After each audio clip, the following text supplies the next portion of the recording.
ہمارے رب کو ہمارا پتہ ہے. بتاؤ سویرے روٹی ملے, سانس ملے, شعور قائم رہے, جب مالک اتنا معاف کرتا ہے تو ہم اس کے بندوں کو کیوں نہیں معاف کرتے؟ کر دیں معاف. عزیز بھائیوں, اپنی زندگی میں معافی مانگنے کا مزاج بنائیں. آپ طلب کریں کہ یار مجھ سے غلطی ہو گئی, میں انسان ہوں. آپ یقین کریں ڈھیر سارے لوگ ہیں جن کے ذمہ ڈھیروں معافیاں ہیں, لیکن ان کا مزاج نہیں, ان کی طبیعت نہیں, ان کا تکبر آڑے آ گیا ہے. اور میرے نبی پاک صلی اللہ تعالیٰ علیہ وآلہ وسلم نے فرمایا تھا یہی بدلہ دے دو کسی کا دینا ہے تو, یہی معافی لے لو, یہی. ورنہ فرمایا یاد رکھنا قیامت کے دن تو اس طرح ہوگا کہ اگر سینگ والی بکری نے بغیر سینگ والی بکری کو مارا ہوگا اسے بھی قیامت میں بدلہ دینا پڑے گا.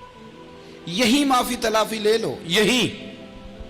تو ہمارے ہاں مزاج نہیں. مزاج بنائے نا آپ, معافی کا مزاج بنائیں. رسمی ویسے معافیاں مانگتے ہیں, حج پہ جا رہا ہوں بھائی اگر کوئی ہو گئی تو معاف کر دینا, یہ تو رسم ہے, تو بڑی دنیا ادا کرتی.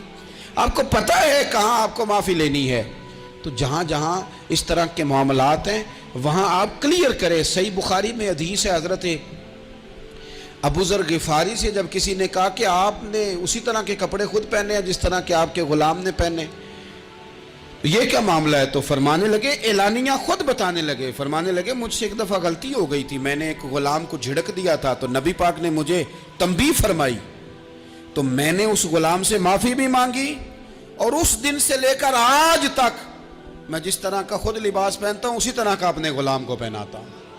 تو وہ خود بیان کر رہے ہیں, وہ لوگ اظہار کر رہے ہیں کہ ہم نے یہاں نبی پاک علیہ الصلوۃ والسلام کے تنبیہ کرنے پر ہم نے اپنے غلام سے, خادم سے یا کسی غلام سے معافی مانگی. تو معافی مانگنے سے بندے کا قد کبھی چھوٹا ہوتا ہے؟ میرے نبی پاک علیہ السلام نے فرمایا جو معافی مانگ لے اللہ تو اس کی عزت میں اضافہ کر دیا کرتا ہے.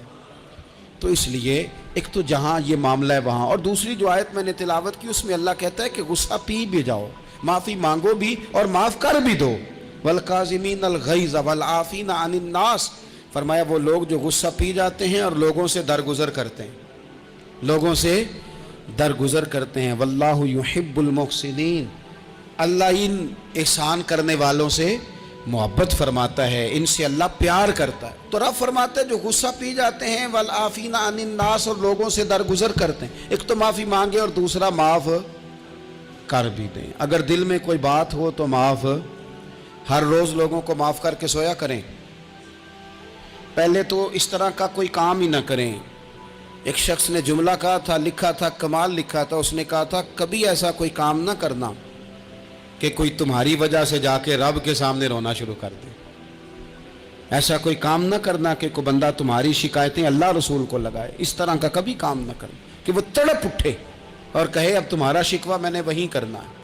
کچھ لوگوں کی شکایتیں کرنی پڑتی ہیں اللہ رسول کی بارگاہ میں بھی, اپنے مشائخ کی بارگاہ میں کر دیتے ہیں. بعض اوقات انسان وہ بے بسی کے عالم میں کرے یا بہت زیادہ تکلیف اسے سہنی پڑے تو تب کرے, ہو جاتا ہے. تو ایک تو ایسا کریں نا, اور کوشش کریں لوگوں کو معاف کر دیں, اپنے دل سے چیزیں نکال دیں. اور کچھ لوگ ایسے ہوتے ہیں جن سے امید نہیں ہوتی, اپنے ہوتے ہیں کہ یہ والا جملہ, اور بندہ کہتا ہے یار تجھے تو نہیں نہ کہنا چاہیے تھا, کوئی اور کہتا مجھے. کہتے ہیں, یہ نہ سمجھیں کہ لوگ کہتے نہیں, کہنے والے. یہ بات ہی آپ چھوڑ دیں کہ کوئی آپ کو کچھ کہے گا نہیں, یہ چھوڑ دیں. مخلوق تو اس طرح کی بات ڈھونڈ کے لاتی ہے کہ انسان پریشان ہو جاتا ہے کہ یار میں یہ کر سکتا تھا, میں نے کیا نہیں, اور جو میں نے کیا نہیں وہ تو نے میرے کھاتے ڈال دیا ہے. ایسے لوگ سامنے کھڑے ہو گئے فتح مکہ کے دن کہ جن کے چہروں سے ان کی زیادتیاں عیاں ہو رہی تھیں, ان کے ظلم چھلک رہے تھے چہروں سے. حضور کے سامنے کھڑے ہیں, کانٹے بچھانے والے بھی, روڑے مارنے والے بھی, گلے میں رسیاں ڈال, سارے کھڑے ہیں.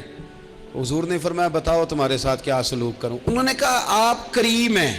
تو حضور نے پتہ کیا کہا, قرآن پاک میں ایک سورہ یوسف ہے, کچھ لوگوں کو لفظ یہ قصہ بھی بڑا برا لگتا ہے, تو اللہ فرماتے ہیں نحن نقص علیک احسن القصص, محبوب ہم آپ کو ایک سونا قصہ سنانے لگے. اس کو اللہ نے قصہ کہا, سونا قصہ, سورہ یوسف کو. تو سورہ یوسف کیا ہے بھلا, ذرا انداز دیکھیے سورہ یوسف کا. پہلے حضرت یوسف لاڈلے ہیں باپ کے,